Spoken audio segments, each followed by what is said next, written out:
Compared to other ethnicities, African Americans are more likely to contract HIV, to develop AIDS, and to die sooner. We're past the state of emergency. I don't even know what you call it. We're at the point of disaster. We should all be up in arms right now. The community is responding much slower than I'd like to see.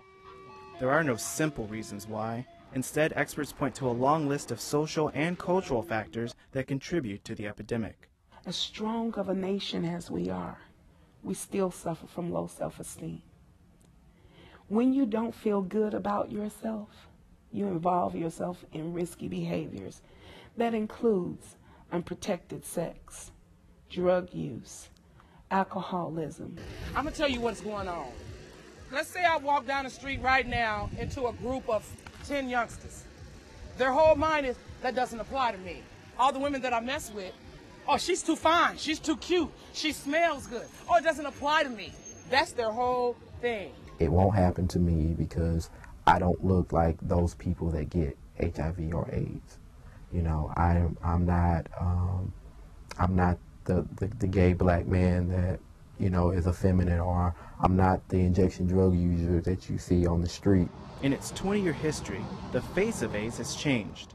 Years ago, people saw it as a gay white man's disease, but now the numbers are largest among men and women of color.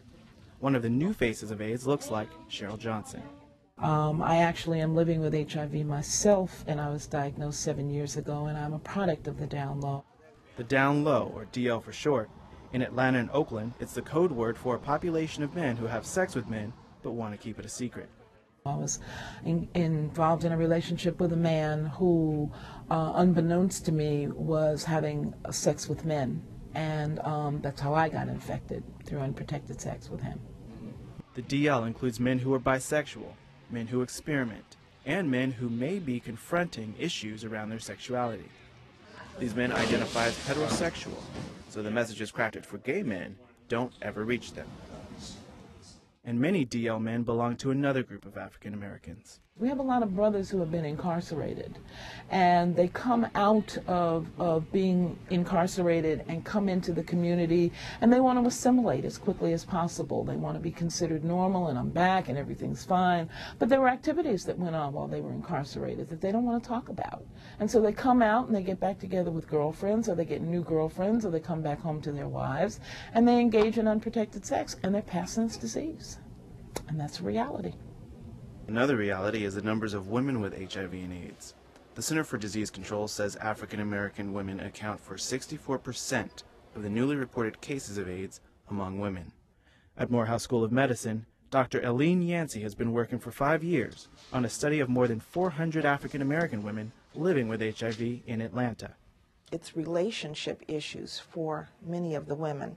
Her results show that women often knowingly choose to hold on to a relationship even if it means having unprotected sex.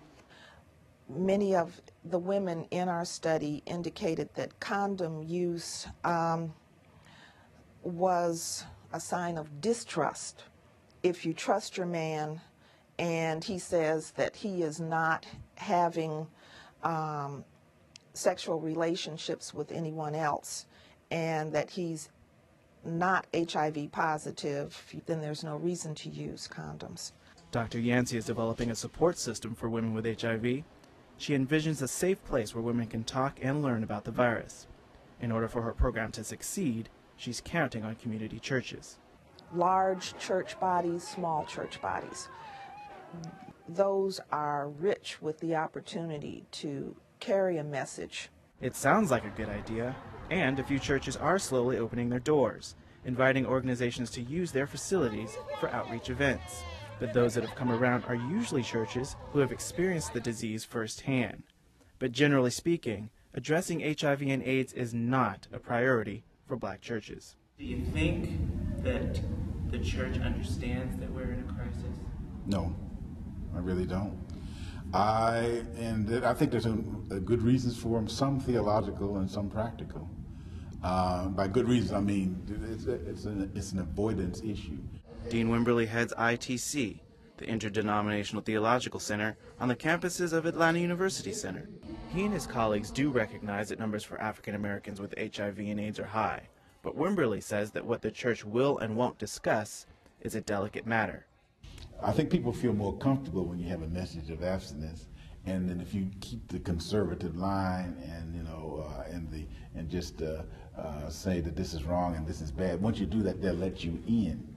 ITC's health office has developed a curriculum based on abstinence to educate families about HIV and AIDS.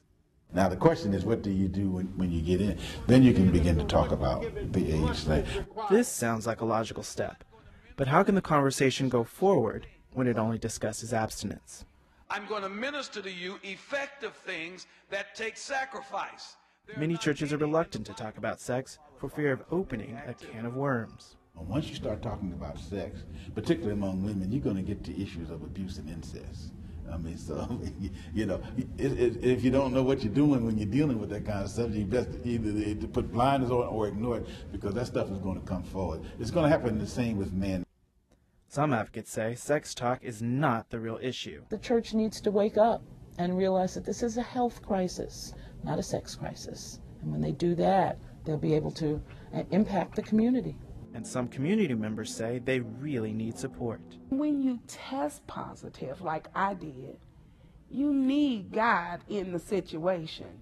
Just to keep your sanity, you need God. Even Dean Wimberly knows that the problem of getting churches involved goes deeper than talking about sex. It goes to the problem of homophobia. All of us are recovering. Well, I'm a male. I call him a recovering.